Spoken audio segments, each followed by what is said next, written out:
Welcome back to Smallville, right here at Comicstorian, your home for audio dramas of your favorite comic books, video games, and movies.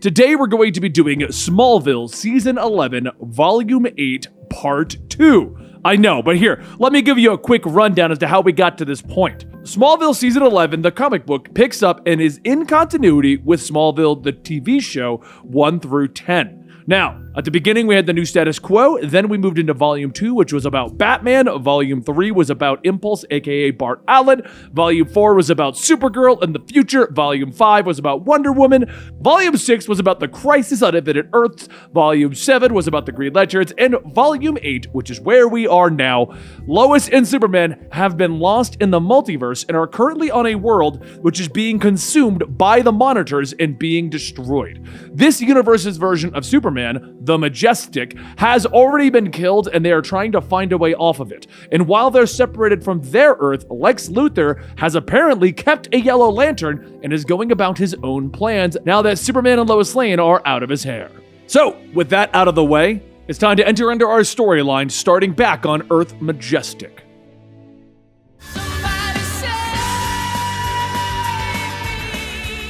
Lois stares in fear behind them as Superman flies through the air. Sweetie? Not to be a bother, but she points out as the wave of bleed energy that has been following them is destroying the world and getting ever closer. Must go faster. Clark nods. Finally, he looks upwards and asks Lois, how good are you at holding your breath? How good do you need me to be?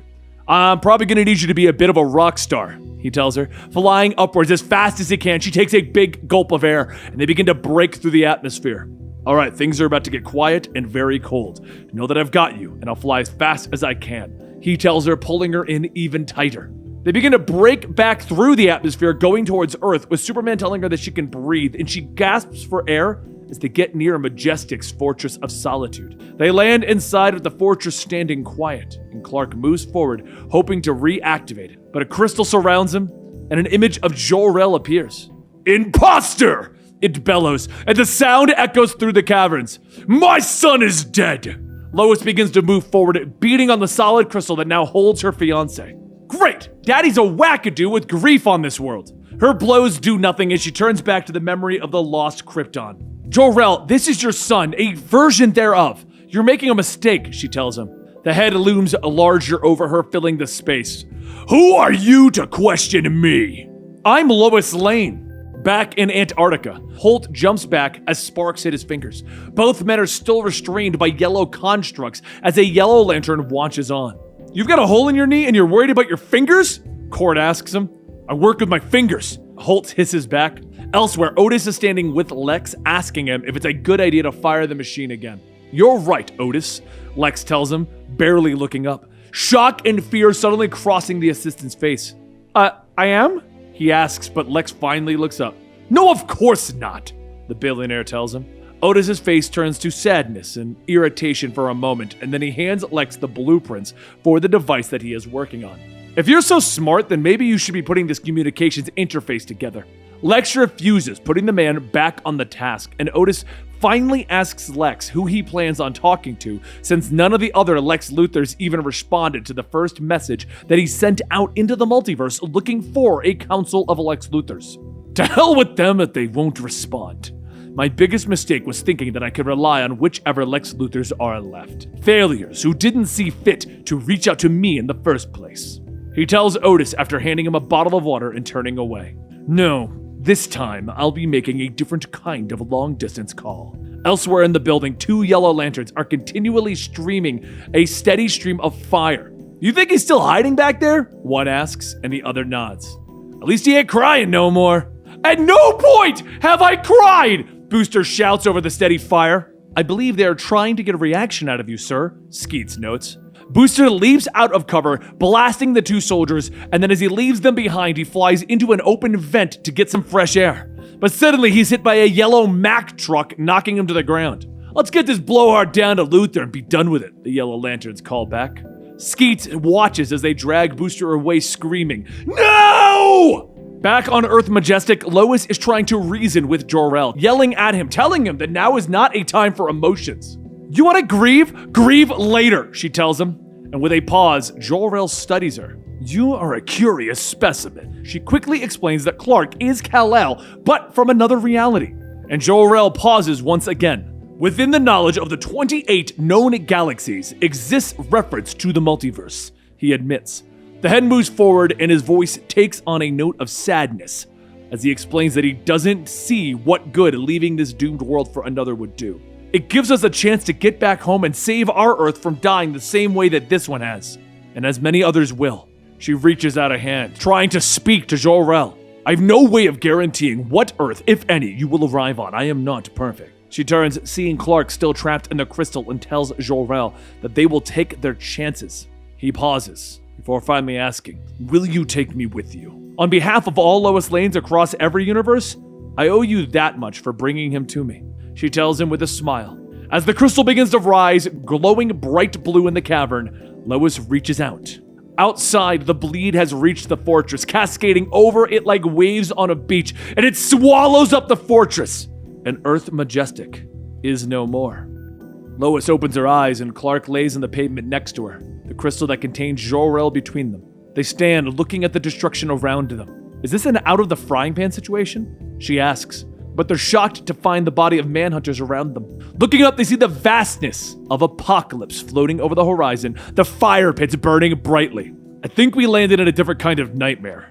Later, Clark is sitting on a pile of rubble, watching the fires of Apokolips burn, and he asks Jor-El to explain everything to him, but the memory of his father informs him that there is not much to tell. He informs him that long ago, when the ancient Kryptonians began to research into journeying into the stars, they discovered something beneath our reality. "Bleed," Clark confirms. "Even with all of Krypton's technology, we were never able to explore it. It would seem that nothing could come in contact with the bleed without being destroyed. This race of monitors, beings who can not only travel through the bleed but wield it?" Clark begins, but Jor-El interrupts him. "There would be stopping such a race of beings under the light of any sun." But Superman motions towards the vast sea of destruction that lay before them, a world where no ships of the monitors have flown. "Then who did this?" he asks. Clark returns to Lois sitting on a destroyed monitor fighter. She points upwards, telling him that she spotted a surviving ship. "This world is so doomed that they aren't going through the trouble of finishing it off," she tells him, stepping down. Clark follows her close as Lois begins to break down all of the destruction that they have seen, when suddenly a strange noise reaches his ears. "Do you hear that?" "Of course I don't hear it," she tells him with a frown. It's the only sound that he's heard since they've gotten here. He scoops her up, and they fly to investigate. They fly, looking for the source of the sound, with Clark telling her that it's getting louder as they land. "Ominous," she nods, and Clark agrees, telling her that it's an understatement. Finally, they turn as a voice speaks to them. "You are Superman," the deep voice calls out. Superman turns, seeing an opposing figure standing on a platform. "On your Earth, however, you were known as Clark Kent." "How would you know?" Superman asks, the figure turning, looking over his shoulder. "Because it is you who felled the mighty Darkseid, and he never forgets a face." The Lord of Apokolips turns, his eyes glowing red as he regards Superman. Meanwhile, yellow energy is smashing into Booster Gold again. "Please, sir, may I have another?" He gasps, and Lex enters the room, telling the Lanterns to stand down. "All right, get the interrogation or torture, whatever, on with." Booster glares at Lex. "Eager, aren't we?" Lex says, sitting in front of the hero from the future. "It's just been happening a lot lately," he tells him, sagging in his restraints as Lex finally tells him, "We're not going to kill you. I'll be the first to admit I probably killed my fair share of people in my old life, before the memory wipe. Since returning to the land of the living, I haven't taken a single life. I'll undoubtedly have to do so at some point. I most certainly don't want you to be my first," he informs him. Lex begins to move out of the room, turning to his men. "Strip him of his tech. Throw that useless ass back with the others." Lex re-enters the chamber where Cord and Holt tell him that they believe that the machine is ready. He nods, ordering the Lanterns to throw the two geniuses in with the other prisoners. "Now, without further ado, push the button, Otis." The machine activates and light once more fills the room, when suddenly the monitor's device begins to glow with the energy of the bleed. "Let's make history, Otis," Lex tells his assistant.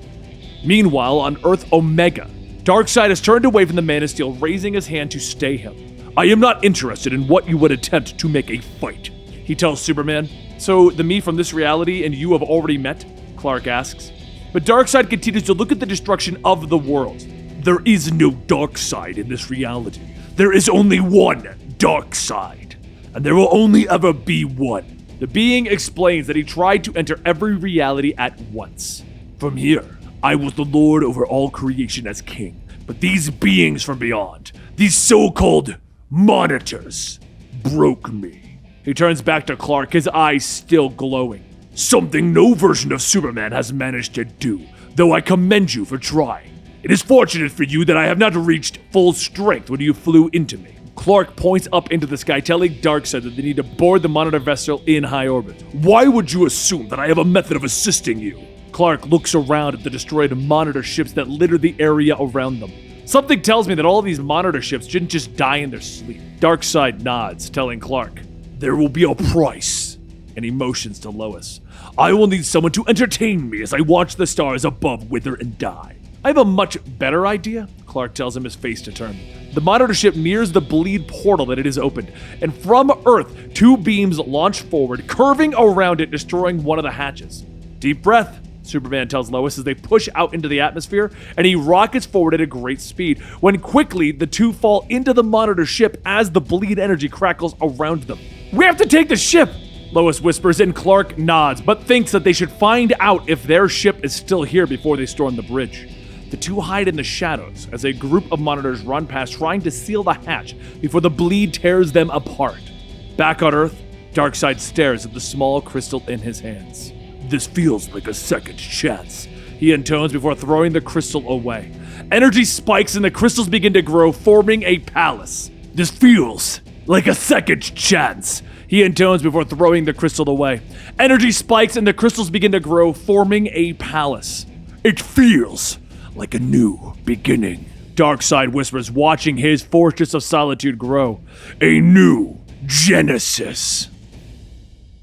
And with that, we're going to be concluding Superman and Lois's adventures through the multiverse again. Like I said in the first episode, we are running this one a little bit shorter than normal. Holiday season, stuff like that going on, guys, but we still wanted to make sure you're getting your Smallville entries, and we chose to break Volume 8 up into a couple of parts, primarily so that I can name this episode Smallville's Darkseid, because Darkseid, cool clickbait, huh? But if you want to see how Clark and Lois eventually get home, then make sure you subscribe to the channel and hit that little like button. Make sure you hit me up on Twitter as well, going, Benny, what is going on? They're lost in the multiverse. You have to get us. You have to get us the rest of Smallville. And please, for the love of God, please. And if you could somehow verbatim hit me up on Twitter like that, I will laugh. I will laugh. It'll be great. It'll be a great time. We'll have a great time together. But thank you guys so much for watching. Your support. Your continued support has been incredible to us, and I really do appreciate it. Just watching these videos keeps them coming out. So hopefully we'll see you next time right here at Smallville Season 11.